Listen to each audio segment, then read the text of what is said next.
Hello friends, welcome back to my channel রিনার রকমারিতে সকলকে স্বাগত। আজ একটা অন্যরকম ভিডিও আপনাদের সাথে শেয়ার করছি। আশা করছি আপনাদের খুব ভালো লাগবে। পুরো ভিডিওটা দেখতে থাকুন আমার সাথে থেকে। এখানে আমরা বাজার করতে চলে এসেছি, দেখতেই পাচ্ছেন সবজি বাজার করছি। আর বাজার করছি কোথায় সেটা আমি পরে বলছি, আগে আপনারা আমার সাথে থেকে দেখতে থাকুন। আমি কেনাকাটা করে নিচ্ছি। এখন অনেকটাই ফাঁকা হয়ে গেছে, বেশ অনেক বেলাতেই আমরা এসেছি বাজার করতে। এই বাজারটা সপ্তাহে 3 দিন বসে। অনেক দিন থেকেই ভাবছিলাম একটু শেয়ার করব আপনাদের সাথে, আজকে সেটা করেই ফেললাম। এই যে বাজারে সব সবজি প্রায় বিক্রি হয়ে গেছে। সকাল 7টার থেকেই বাজারটা বসে, 4-5 ঘন্টা থাকে। সকালের দিকে এলে তখন বেশ ভালো, আরও অনেক সবজি থাকে, ফল থাকে। আমরা যেহেতু একটু বেলায় এসেছি, আসবো না করেও চলে এলাম, কারণ কালকে আবার বাজারটা বসবে না, তাই আজকেই চলে এলাম কিনতে। সব কিছুই বেশ ফাঁকা হয়ে গেছে, তাও যা যা দরকার সব কিছু সবজিপাতি কিনে নিলাম। আর এখান থেকে ফলও কিনে নিলাম। এখানে ডিমও পাওয়া যায়, মুড়ি, সব কিছুই পাওয়া যায়, মাছও পাওয়া যায়। সমস্ত সবজি আমরা যা যা লাগবে কিনে নেওয়া হয়ে গেল। আর এখন এখানে আমরা ওজন করাচ্ছি, তারপরে দাম দিয়ে চলে যাব মাছ কিনতে। ভাবলাম বাজারে যখন এসেছি তখন একটু মাছও কিনে নিয়ে যাই। তা দাম টাম দেওয়া হয়ে গেলে পরে তারপরে গেলাম মাছ কিনতে।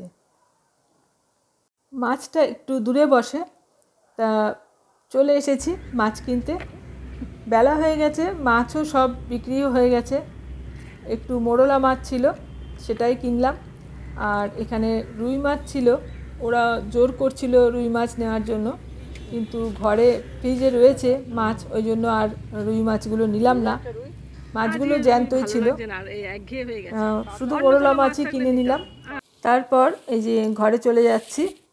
তা ঘরে এসে হাত মুখ ধুয়ে টিফিন করে নিয়েছি, এখন সবজিগুলো বের করে নেব। আর আজকে তো রান্না করাই আছে, সেরকম কিছুই রান্না করতে হবে না। তো ভাবলাম এই সবজিগুলো বের করে ভালো করে গুছিয়ে ফ্রিজে রেখে দেব, তাই সব বের করে নিচ্ছি। এখানে নিয়ে এসেছি অনেক কিছুই সবজি নিয়ে এসেছি, পেঁয়াজকলি, ফুলকপি, গাজর, পেঁয়াজ, তারপরে করলা, ধনেপাতা আর কাঁচা লঙ্কা, আর নিয়ে এসেছি কিছু কলা। তা এবারে সবগুলোকেই গুছিয়ে রাখতে হবে, নয়তো নষ্ট হয়ে যাবে। বাইরে তো রাখা যাবেই না, ফ্রিজে রাখতে হবে। আমি কিভাবে গুছিয়ে রাখি ফ্রিজে সেটাও একটু আপনাদের সঙ্গে শেয়ার করে দিচ্ছি। আর আপনাদেরকে তো বলাই হয়নি আমি বাজারে গেছিলাম, কোন বাজার থেকে আজকে বাজার করলাম। এটা আমাদের যে আমরা কমপ্লেক্সে থাকি সেখানেই সুফল বাংলার স্টল বসে সপ্তাহে 3 দিন, সেখান থেকেই আজকে বাজারটা করে আনলাম। এমনিতেই যে আমাদের বাজারটা খুব একটা দূরে নয়, বাড়ির থেকে বেরোলে পরেই 10-15 মিনিটের মধ্যেই বাজারে যাওয়া যায়। এইখানে যখন ভালো জিনিসই পাওয়া যাচ্ছে আর বেশ টাটকাই জিনিসগুলো, তাই আর বাজারে কয়েকদিন যাচ্ছি না, এখান থেকেই বাজার করে নিচ্ছি। মাছও পাওয়া যাচ্ছে এখানে ভালোই। তা সব কিছুই এখানে যখন পাওয়াই যাচ্ছে, তাহলে আর বাজারে কেন কষ্ট করে যাব। এখান থেকেই সব কিনে নিয়ে এলাম। সমস্ত কিছু এই যে এখন আমি কেটে নিচ্ছি। কেটে এইভাবে যদি গুছিয়ে রাখা যায় না, তাহলে বেশ জিনিসগুলোও ভালো থাকে। আর ফ্রিজের মধ্যে রাখলে পরে এই এরকম বক্সে করে, তাহলে অনেক জিনিস বেশ সুন্দরভাবে রাখাও যায়।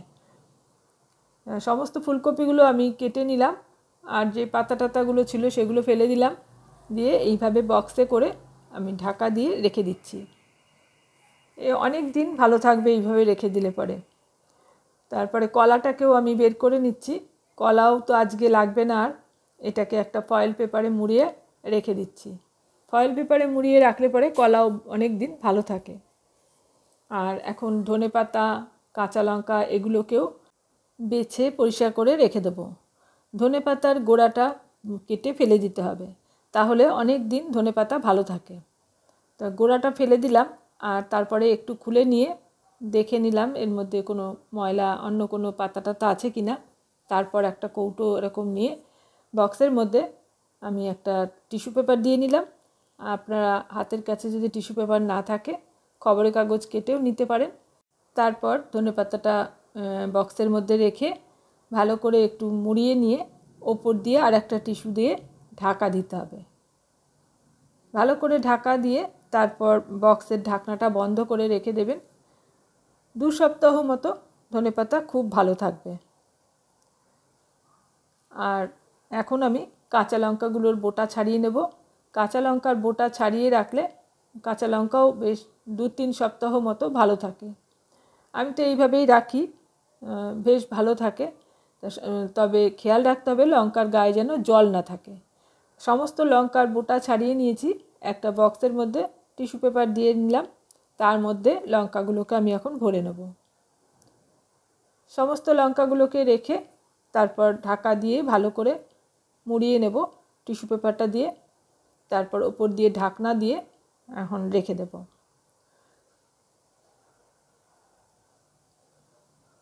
আপনারাও এইভাবে রেখে দেখতে পারেন, একটাও নষ্ট হবে না, লঙ্কা ধনেপাতা সব খুব ভালো থাকবে। আমি করলাগুলোরও বোটা কেটে নেব। করলাও বোটা কেটে রাখলে পরে করলা অনেক দিন ভালো থাকে, নয়তো দেখবেন করলাগুলোও কেমন নরম নরম হয়ে যায় আর নষ্টই হয়ে যায়, বেশি দিন রাখাই যায় না। তা সমস্ত করলার বোটাগুলোকে আমি বোটা মুখের দিকটাও আমি একটু করে কেটে রাখি। সব কেটে নিয়েছি, তারপরে একটা এরকম প্লাস্টিকের প্যাকেটের মধ্যে ভরে নিচ্ছি। ভরে এটাকেও বক্সেও রাখতে পারেন, আমি প্লাস্টিকের প্যাকেটেই রাখলাম। তারপর ভালো করে মুখটাকে বন্ধ করে রেখে দেব। সব কিছু যদি এইভাবে বক্সের মধ্যে গুছিয়ে এইভাবে রাখা যায় তাহলে সমস্ত জিনিসই ভালো থাকে, চট করে বের করে নিতেও সুবিধা হয়। আর ফ্রিজের মধ্যে রেখে দিলে, ফ্রিজের মধ্যে বেশ মানে সুন্দর করে গুছিয়ে রাখলে সব কিছু রাখার কোনো অসুবিধাই হয় না। সব আমি ফ্রিজে রেখে দিলাম। তারপর এই যে মাছ কিনেছিলাম, মাছও কেটে নিয়েছি, কেটে ভালো করে ধুয়ে জল ঝরিয়ে নিয়েছি। মাছটাকেও আমি এখন একটা বক্সের মধ্যে রেখে দেব, কারণ মাছটাও আমি আজকে রান্না করব না, মাছও বক্সে রেখে ফ্রিজে রেখে দেব। আমার ভিডিওটা আজকে আমি এখানেই শেষ করব। আপনাদের কেমন লাগলো আমাকে কমেন্টসে জানাবেন। ভালো লাগলে লাইক আর শেয়ার করে দেবেন। চ্যানেল এখনও সাবস্ক্রাইব করা না থাকলে আমার চ্যানেলটা সাবস্ক্রাইব করে পাশে থাকা অল বাটনটা প্রেস করে রাখবেন, পরবর্তী ভিডিও নোটিফিকেশন আপনার কাছে চলে যাবে।